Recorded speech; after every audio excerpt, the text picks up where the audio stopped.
Facebook অ্যাডে sell না আসার ৫টি বড় কারণ নিয়ে এই পর্বে আমরা একটু বিস্তারিত কথা বলবো। এই পর্বটি মূলত তাদের জন্য যারা মনে করেন যে ফেসবুকে বুস্ট করলেই আমার সেল আসা শুরু হবে, বা আমার সেল আনার মাধ্যমে হচ্ছে ফেসবুকে বুস্ট করা, বা যারা বলেন যে এই সেম পোস্ট দিয়ে আমি আগে অনেক সেল জেনারেট করছি কিন্তু এখন আমার সেল আসছে না, বা আমার কম্পিটিটর সেম প্রোডাক্টটি অনেক পরিমাণে সেল করতেছে আমি করতে পারতেছি না। এরকম যারা মনে করেন, বিশেষ করে তাদের জন্যই এই ভিডিওটি তৈরি করা। একটা সময় ছিল যখন আপনার কোনো কম্পিটিটর ছিল না, আপনি একাই বুস্ট করতেন। তখন আপনার কাস্টমারের কাছে শুধুমাত্র আপনার অ্যাডটাই তার কাছে পৌঁছাইত, আর কোনো অ্যাড তার কাছে যাইতো না। তখন কিন্তু একজনের সাথে আরেকজনকে কম্পেয়ার করার তার কাছে কোনো উপায় ছিল না, কারণ তার কাছে অ্যাডই যেত একটা আপনারটা। তখন তার কাছে যেইটাই যেত সেইটাই সে কিনে ফেলতো। তখন আমরা বলতে পারতাম যে হ্যাঁ, ফেসবুকে বুস্ট করলেই সেল আসে, বা সেল আনার মাধ্যমে হচ্ছে শুধুমাত্র ফেসবুকে বুস্ট করা। একটা পোস্ট করলাম, ওই পোস্টটা ফেসবুকে বুস্ট করে দিলাম, বাস আমার সেল আসা শুরু হইলো। এইটা একটা সময় ছিল। কিন্তু এখন কিন্তু এই ২০২৫ সালে এসে আপনিও জানেন, আমিও জানি যে সবাই কিন্তু ফেসবুকে বুস্ট করা শুরু করছে। তো আপনি, আপনার বিজনেস সবাই যখন ফেসবুকে বুস্ট করা শুরু করছে, তখন কিন্তু কম্পিটিশনটা বেড়ে গেছে। আগের মতো কিন্তু আর অবস্থাটা নাই। এখন যেটা হয়, একজন কাস্টমার যে একটা প্রোডাক্ট কিনবে তার কাছে আপনার অ্যাডটাও পৌঁছায়, আবার আপনার কম্পিটিটর সেও কিন্তু বুস্ট করতেছে, সে কিন্তু বসে নেই, তার অ্যাডটাও কিন্তু তার কাছে পৌঁছায়। তার কাছে কিন্তু এরকম ৫টা ১০টা ১৫টা অ্যাড তার কাছে পৌঁছায় এবং প্রতিনিয়ত পৌঁছাতে থাকে। তো তার জন্য কিন্তু একজনের সাথে আরেকজনের বা ৫ জনের সাথে আরও ৫ জনের কম্পেয়ার করা অনেক সহজ হয়ে গেছে। এখন সে কম্পেয়ার করা শিখে ফেলছে। এখন কিন্তু দেখেন আগের মতো না যে শুধুমাত্র আপনার অ্যাড তার কাছে পৌঁছেছে আর কোনো অ্যাড যায় নাই, যেটা দেখবে সেটাই কিনে ফেলবে। বিষয়টা এরকম না। এখন সে কম্পেয়ার করতে পারতেছে যে হ্যাঁ, আমার কাছে ৫টা অ্যাড আসতেছে, আমার কাছে ১০টা অ্যাড আসতেছে সেম প্রোডাক্টের। ঠিক আছে? তাহলে কারটা ভালো? এখন এই কম্পেয়ারটা সে কিভাবে করবে? সে কিন্তু করার উপায় হচ্ছে আপনার কনটেন্টটা দেখে, তাই না? সেই কনটেন্টটা হতে পারে আপনার ফেসবুক পোস্টে, বা আপনার ডিফারেন্ট অ্যাক্টিভিটি, বা হচ্ছে আপনার ওয়েবসাইটের যে ল্যান্ডিং পেজ আছে ওই ল্যান্ডিং পেজের কনটেন্ট। এরকম ডিফারেন্ট জিনিস দেখেই কিন্তু সে কম্পেয়ার করতে পারে। তার কাছে কিন্তু কম্পেয়ার করার মাল্টিপল জিনিস আছে। তো এই জায়গা থেকে দেখেন ১০ জন মানুষ একটা প্রোডাক্ট সেল করতেছে। এখন একটা মানুষ বাকি ৯ জনকে ফালায় রাইখা আপনার কাছ থেকে কেন প্রোডাক্টটা কিনতে হবে? এটার কিন্তু একটা কারণ থাকতে হবে, তাই না? যে হ্যাঁ, বাকি ৯ জনকে বাদ দিয়ে এই কারণে আপনার কাছ থেকে সে প্রোডাক্টটা কিনবে। ওই কারণটা যদি আপনি দেখাইতে না পারেন, তাহলে কিন্তু আপনি প্রোডাক্টটা সেল করতে পারবেন না। এই ফেসবুক অ্যাড মার্কেটটা ২০২৫ সালে এসে এতটাই কম্পিটিটিভ হয়ে গেছে। তো এই কারণেই কিন্তু এখন বলা বা চিন্তা করার কোনো সুযোগ নাই যে আমি ফেসবুকে বুস্ট করলেই আমার সেল আসা শুরু হবে। এটার জন্য কিন্তু আপনার অনেকগুলো বিষয় জানার আছে। এই বিষয়গুলো জেনেই কিন্তু আপনি যদি প্রপার ওয়েতে মার্কেটিংটা করতে পারেন, তাহলেই কিন্তু আপনার সেলটা বাড়বে। তো এই পর্বে আমরা এরকম ৫টা বড় কারণ নিয়ে কথা বলবো, যেই কারণগুলোর কারণে আপনার সেল আসছে না। তো চলুন শুরু করা যাক। তো এখানে দেখেন, এগুলো আমি একটু নোট করে রেখেছি। আমি একটু এক্সপ্লেন করব এগুলো। তো ফেসবুক অ্যাডে সেল না আসার ৫টি যে বড় কারণ রয়েছে, তার মধ্যে ১ নাম্বার হচ্ছে অ্যাড পারফরম্যান্স ইস্যু। যে আমরা যে ফেসবুকে অ্যাডটা রান করেছি এটা ভালোভাবে পারফর্ম করছে না। দ্বিতীয়ত, আমরা যে অডিয়েন্স বা টার্গেটিংটা করেছি এটা তো ইস্যু আছে, এটা ঠিক নাই। তৃতীয়ত, আমরা ফেসবুক অ্যাডে যে বাজেটটা দিয়েছি এবং যে বিডিংটা করেছি এখানেও আমাদের ইস্যু আছে। ঠিক আছে? এখন এই যে ৩টা কারণ যে বললাম, এগুলো কিন্তু সরাসরি আমাদের ফেসবুক অ্যাডের সাথে রিলেটেড। এবার এর বাহিরেও কিন্তু আরো কারণ রয়েছে। আমরা আগেই বলেছি যে এখন শুধুমাত্র ফেসবুক অ্যাডের ভিতরেই সবকিছু না, এর বাহিরেও আরো অনেক বিষয় আছে যেগুলো আমাদের মাথায় রাখতে হবে। যেমন এখানে দেখেন, আমাদের সেল না আসার বড় একটা কারণ কিন্তু আমাদের ওয়েবসাইট বা ল্যান্ডিং পেজ। একটা মানুষ আমাদের অ্যাড থেকে কিন্তু আমাদের ল্যান্ডিং পেজে আসে বা আমাদের ওয়েবসাইটে আসে প্রোডাক্টটা পারচেজ করার জন্য। আমাদের ওয়েবসাইটেও এরকম বেশ কিছু ইস্যু আছে, যার কারণে মানুষ ফেসবুক অ্যাড দেখে আমাদের ওয়েবসাইটে আসছে, কিন্তু ওয়েবসাইটে আসার পর এখান থেকে কিন্তু আমাদের সেলসটা কনভার্ট হচ্ছে না। তার মানে আমাদের ওয়েবসাইট এবং ল্যান্ডিং পেজেও এরকম কিছু ইস্যু আছে, যার কারণে আমাদের সেলটা ড্রপ করতে পারে। এছাড়াও আমরা যে প্রোডাক্টটা সেল করতেছি বা আমরা যে অফারটা করতেছি, এখানেও বেশ কিছু ইস্যু থাকতে পারে, যার কারণেও কিন্তু আমাদের সেলটা কমে যেতে পারে। এবার আমরা একটু বিস্তারিত দেখি যে এই যে ইস্যুগুলো বললাম এগুলো আসলে কেন হয়। সর্বপ্রথম আসি, আমাদের অ্যাড পারফরমেন্স ইস্যুগুলো কেন হয়। অ্যাড পারফরমেন্স ইস্যুগুলো হয় যদি আমাদের অ্যাডটা ফেটিগ হয়ে যায় অথবা আমাদের অ্যাড ফ্রিকোয়েন্সিটা বেড়ে যায়। আমরা অলরেডি জেনে ফেলেছি যে অ্যাড ফেটিগ কী এবং এটা কিভাবে সমাধান করতে হয়। মূলত এটার কারণে আমাদের অ্যাডের এঙ্গেজমেন্ট কমে যায় এবং অ্যাড পারফরমেন্স খারাপ হওয়া শুরু হয়।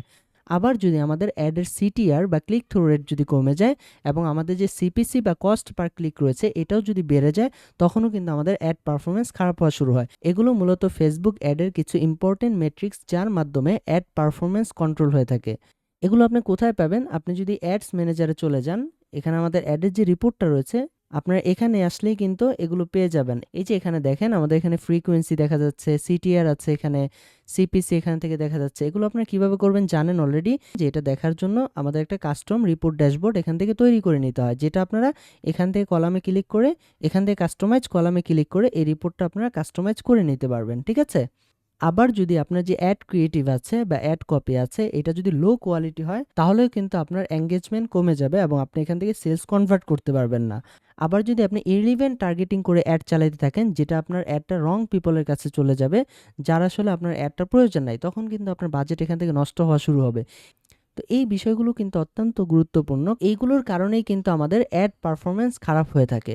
এবার আসি আমাদের অডিয়েন্স অ্যান্ড টার্গেটিংয়ের ইস্যুগুলো কেন হয়ে থাকে। মূলত এগুলো হয়ে থাকে যদি আমাদের অডিয়েন্সটা স্যাচুরেটেড হয়ে যায়, যে আমাদের অ্যাডগুলো সেম মানুষের কাছেই বারবার বারবার যাচ্ছে, আমরা ফ্রেশ মানুষ বা নতুন কোনো মানুষের কাছে খুব বেশি রিচ করতে পারতেছি না, তখন কিন্তু আমাদের সেলস পারফরমেন্স ড্রপ করা শুরু করে।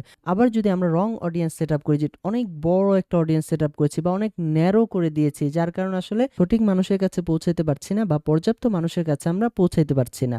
আবার যদি আমাদের অডিয়েন্স ওভারল্যাপিং হওয়া শুরু করে, অর্থাৎ আমরা মাল্টিপল অ্যাড সেট তৈরি করেছি কিন্তু এটা টার্গেট করেছি সিমিলার পিপলগুলো, তার মানে হচ্ছে একজন মানুষের কাছে আমাদের দুইটা অ্যাড যাওয়ার জন্য কম্পিটিট করতেছে।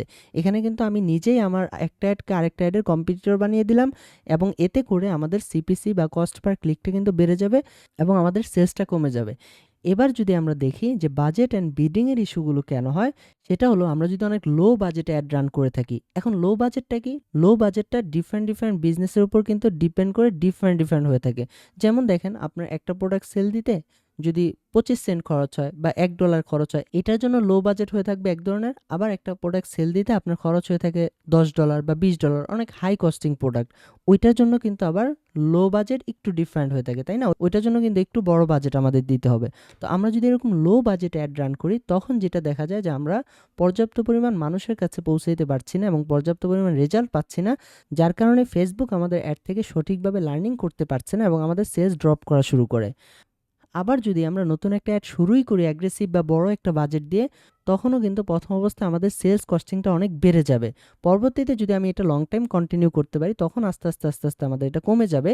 কিন্তু এখানে কথা হলো, আপনি তো জানেন না যে এই অ্যাডটা ভালো পারফর্ম করবে কিনা। আপনার অ্যাডটা যদি ভালো পারফর্ম করে তাহলে তো ভালো, যদি ভালো পারফর্ম না করে আপনি কিন্তু 5-6 দিনের ভিতরে বড় একটা বাজেট এখানে নষ্ট করে ফেললেন। কিন্তু এই জায়গায় যদি আপনি ছোট্ট একটা বাজেট দিয়ে শুরু করেন এবং বুঝতে শুরু করেন যে অ্যাডটা কি ভালো পারফর্ম করছে নাকি করছে না, যদি ভালো পারফর্ম না করে আপনি কিন্তু অ্যাডটা স্টপ করে দিলে আপনার বাজেটটা নষ্ট হওয়া থেকে বেঁচে গেল। আর যদি ভালো পারফর্ম করে, তাহলে আপনি এটাকে তো আস্তে আস্তে আস্তে আস্তে প্রপার ওয়েতে স্কেল করার সুযোগ আছে, তাই না? আমরা এটা জানি যে আমাদের একটা উইনিং অ্যাড ক্যাম্পেইনকে কিভাবে প্রপার ওয়েতে আমরা স্কেল করতে পারি।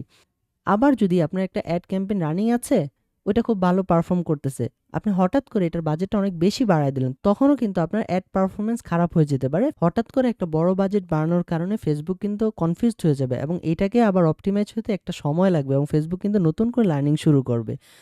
তো বাজেট অ্যান্ড বিডিংয়ের ক্ষেত্রে আমাদের এই ইস্যুগুলো কিন্তু মাথায় রাখতে হবে।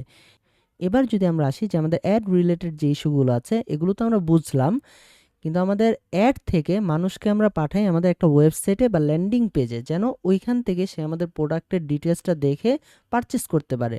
এখন এই ওয়েবসাইট বা ল্যান্ডিং পেজেও কিন্তু কিছু ইম্পর্ট্যান্ট বিষয় থাকে, যেগুলোর কারণে আমাদের সেলস অনেক কমে যায়। দেখেন, আমাদের অ্যাড যদি ভালো হয়, অডিয়েন্স যদি ঠিক থাকে, আমাদের বাজেট বিডিং এগুলো যদি সব ঠিক থাকে, তাহলে কিন্তু মানুষ আমার অ্যাডে ক্লিক করবে, ক্লিক করে আমাদের ওয়েবসাইটটা কিন্তু ভিজিট করবে। এখন ওয়েবসাইটটা ভিজিট করতে এসে যদি দেখে আমাদের ওয়েবসাইটটা বা ল্যান্ডিং পেজটা অনেক স্লো, যে এটা ভিজিট করতে 5 সেকেন্ড 10 সেকেন্ড সময় লেগে যাচ্ছে, তাহলে কিন্তু সে বিরক্ত হয়ে এখান থেকে চলে যাবে, আমাদের কিন্তু সেলসটা কনভার্ট হবে না। আবার যদি আমাদের যে ওয়েবসাইটের ডিজাইনটা আছে এটা যদি সুন্দর না হয়, সাজানো গুছানো না হয়, একটা মানুষ আমাদের ওয়েব পেজে আসলো, সে যে ইনফরমেশনটা খোঁজ করছে ওই ইনফরমেশনটা যদি সে এখানে সহজভাবে না পায় বা সে কিভাবে পারচেস করবে, এই পারচেস ওয়েটা বা আমাদের চেকআউট পেজটা যদি কমপ্লেক্স হয়ে থাকে, তাহলে সে কিন্তু এখান থেকে অনেক কিছু না বুঝেও চলে যেতে পারে। আমাদের সেলসটা কিন্তু এখানেও আমরা হারাইতে পারি। আবার যদি আমাদের অ্যাডের ভিতরে একটা ইনফরমেশন আছে, ওই ইনফরমেশনটা দেখে সে আমাদের ওয়েবসাইটে আসলো, ওয়েবসাইটে আসার পরে সে দেখতেছে ডিফারেন্ট ইনফরমেশন, বা হচ্ছে সে যে জিনিসটা এক্সপেক্ট করে অ্যাড থেকে এসেছিল ওই জিনিসটা সে ল্যান্ডিং পেজে পাচ্ছে না, তখনও কিন্তু আমরা সেলস হারানোর সম্ভাবনা আছে। তাহলে আমরা কি বুঝলাম? যে আমাদের শুধুমাত্র অ্যাডের দিকে খেয়াল রাখলেই হবে না, অ্যাড পারফরমেন্স ভালো হইলেই হবে না, আমাদের যে ওয়েবসাইট বা ল্যান্ডিং পেজটাও আছে ওইটাও প্রপার ওয়েতে আমাদের অপটিমাইজ করতে হবে। এবার আসি আরও একটা ইম্পর্টেন্ট বিষয়, সেটা হচ্ছে প্রোডাক্ট অ্যান্ড অফার। আপনি যে প্রোডাক্টটা বিক্রি করছেন এটার যে প্রাইসটা আছে এটা আপনার কম্পিটিটরের প্রাইস থেকে বেশি কিনা, আর যদি বেশি হয়ে থাকে তাহলে আপনি কি এক্সট্রা ভ্যালু দিতেছেন যার কারণে মানুষ কম্পিটিটরের প্রোডাক্টটা কম টাকায় না কিনে আপনারটা বেশি টাকায় কিনবে, কিংবা আপনি যে প্রোডাক্টটা বিক্রি করছেন এটার ডিমান্ড আছে কিনা, কিংবা আপনি যে প্রোডাক্টটা বিক্রি করছেন এটা রিভিউ বা ফিডব্যাক আছে কিনা, যেই ফিডব্যাক বা রিভিউ দেখে মানুষ এই প্রোডাক্টটা কিনবে। বা এই যে আপনি একটা প্রোডাক্ট বিক্রি করছেন এটা কি সিজনাল কোনো ট্রেন্ড কিনা, যে এটা একটা নির্দিষ্ট সিজনেই ভালো বিক্রি, অন্য সময় এটা বিক্রি হয় না, কিংবা আপনার সব কিছুই ঠিক আছে কিন্তু এটার কম্পিটিশন অনেক বেশি কিনা। অনেক বেশি যদি কম্পিটিশন হয়ে থাকে তখনও কিন্তু আপনার এই প্রোডাক্টটা বিক্রি করা একটু কঠিন হয়ে যাবে। ঠিক আছে? তাহলে আমরা কি বুঝলাম? যে আমরা শুধুমাত্র ফেসবুকে একটা পোস্ট করেই ওটাকে বুস্ট করে দিলেই আমাদের সেলস আসবে না।